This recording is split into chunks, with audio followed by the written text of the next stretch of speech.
Hello and welcome to another video. So in today's video I'm going to be showing you how I meal plan using my bullet journal. So as you can see, I'm using my Yup and Tom bullet journal today and a couple of other things. Highlighters, just two simple colours for this. I'm not going overboard. A very simple pen, just a sort of ordinary Bic pen, there's nothing particularly special about it. And a ruler because I like straight lines. Also for this video today I got some images off the internet and printed them onto sticker paper to hopefully make life a little easier. So this first clip here is just me cutting the stuff out. So I'm just going to talk briefly about what I'm doing in this video. Meal planning is something that I've definitely struggled with in the past, and I struggle to keep consistent at it, but I know that it really helps lessen my stress when I have a meal plan. It reduces our food bill and it reduces our food waste as well. So this is something I really wanted to focus on for 2022 was my meal planning.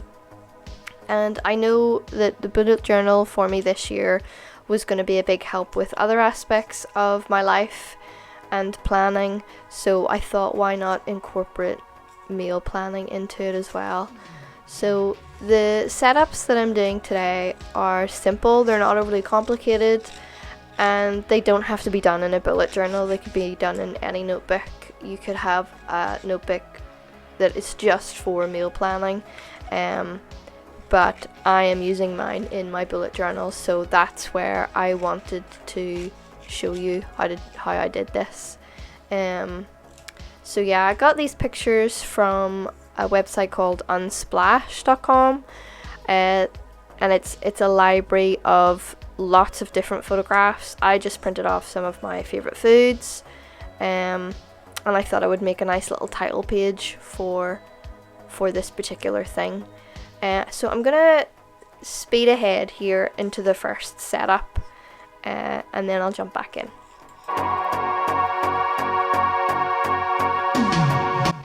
So this first setup is just my title page. It's not overly exciting, so I'm gonna speed ahead to the first actual layout.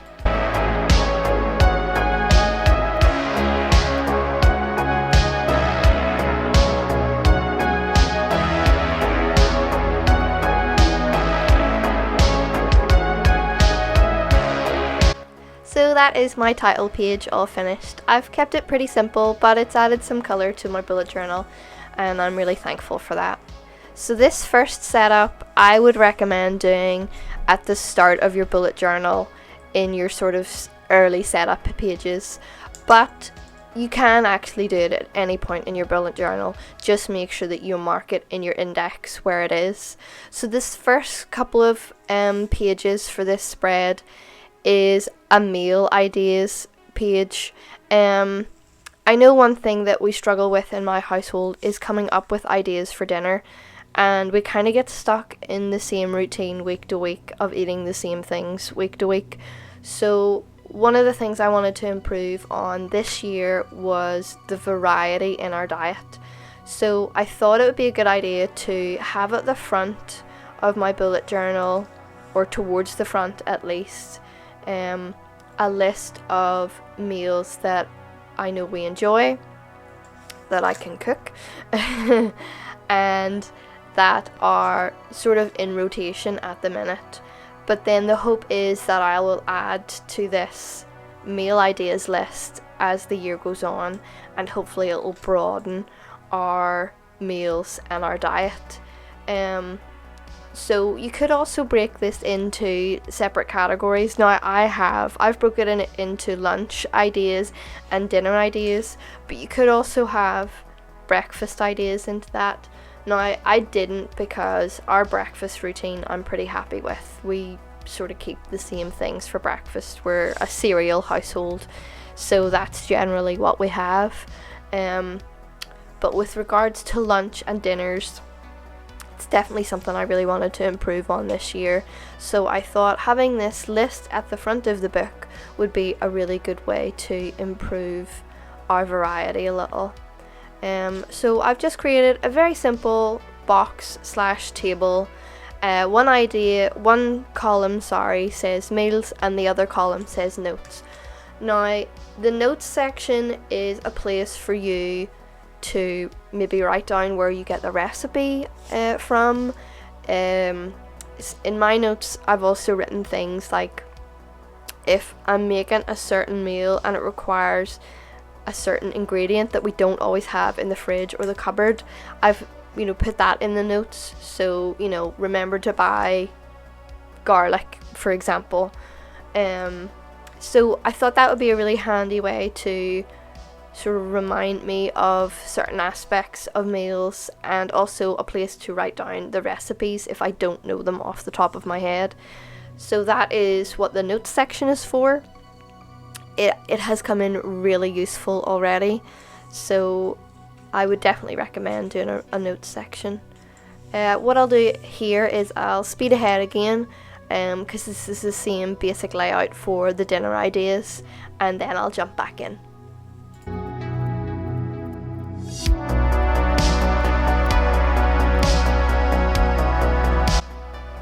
Okay, so this next section is the monthly spread. Now, this wouldn't necessarily need to be at the front of your bullet journal like the previous section. This can now be incorporated into your monthly and weekly spreads. So I thought it would be useful to have a monthly spread and to sort of jot down like special dates. Maybe you have date nights and you go out for dinner, or birthdays and you have takeouts, things like that. And also for me, it's a great way to mark when I need lunches made. So at the minute, my little girl's not old enough to go to school, but when she is, I thought this would be a really useful place to jot down, if she has a day off school, or they have a day trip or whatever, and they need a particular packed lunch, or this is where I wanted to mark down the meals for the month. Not necessarily plan what we're having each night, but to mark down special dates and when I need things like lunches for occasions. So for this spread, you'll see it's just a simple grid with the days of the week along the top and the dates written in for each day of the week. And then I have written in the likes of my birthday, which was this month, so we got a takeout. And then my dad's birthday is coming up, so we'll probably go to my mum's for dinner, so I've marked that in. And then I've also marked in the days that my husband is at work and he needs a lunch, so that I know in my grid I can look visually at it and say, oh, my husband's in work this day, this day, this day, so he needs a packed lunch for this day, this day, this day. So that's why I've done a monthly grid for just the meal planning. I haven't really put anything else into this. This is purely just for meal planning. I do have another monthly grid that's for other things that are generally work related, but I think I needed a separate one that's just for meal planning so that I don't get confused. So if you're a bit like me and you're a scatterbrain, it might be worth doing a monthly spread as well. So I'll skip ahead to the end so you can see how I've laid it out.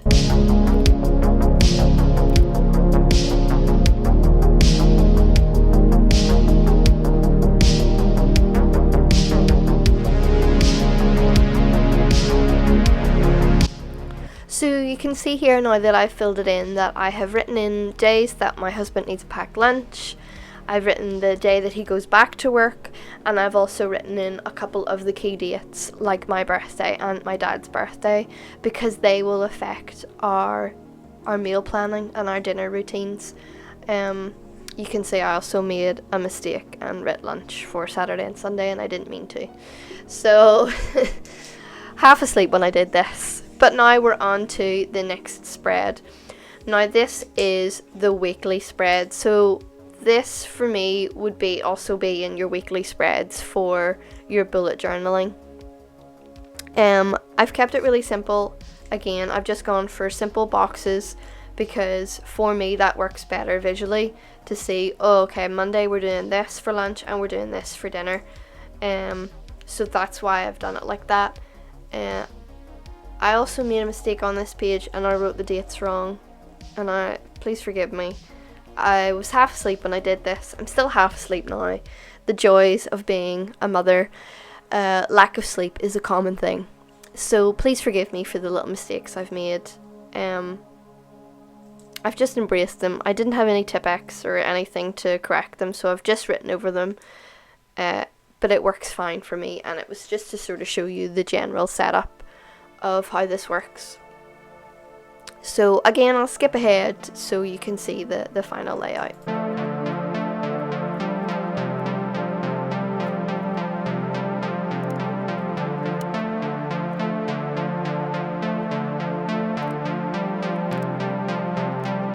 Okay, so as we get towards the end of this spread, there's a couple of things I wanted to sort of make note of to you. As you can see, I've split each day into 2 boxes. One is for lunch and one is for dinner. If you're also planning breakfast, you could split each day into 3 boxes, but I only need lunch and dinner, so I've split mine into 2. The 8th box, you can see at the bottom corner there, I have written ideas for next week. So that is a place where I'm going to write down ideas or things that we might want for next week to help making the planning for the following week hopefully a little easier. I can also visually see what we've had this week for dinner, and that sort of helps plan a bit more variety for next week.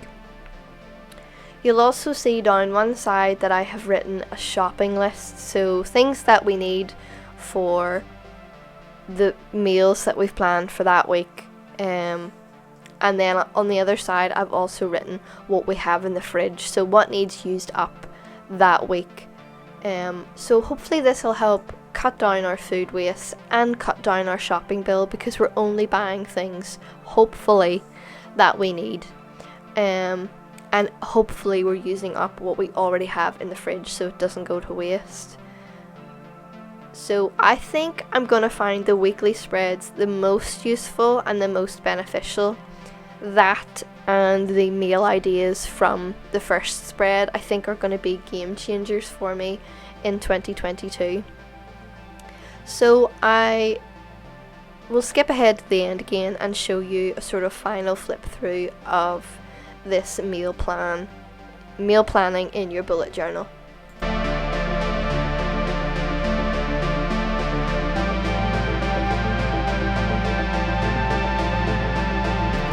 So here we are at the final flip through for my meal planning for 2022.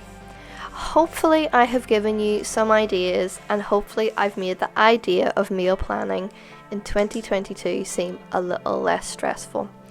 I have obviously done this in my bullet journal because I am bullet journaling this year, but I would like to point out that this could be done in a notebook, or any book basically. Just make it work for you. I've used these designs and these layouts because I feel like they're going to work best for me, but change and adapt them to suit you.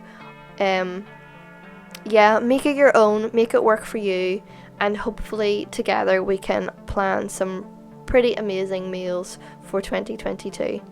Thank you so much for watching my video today. I hope you've enjoyed it. I hope it's helped.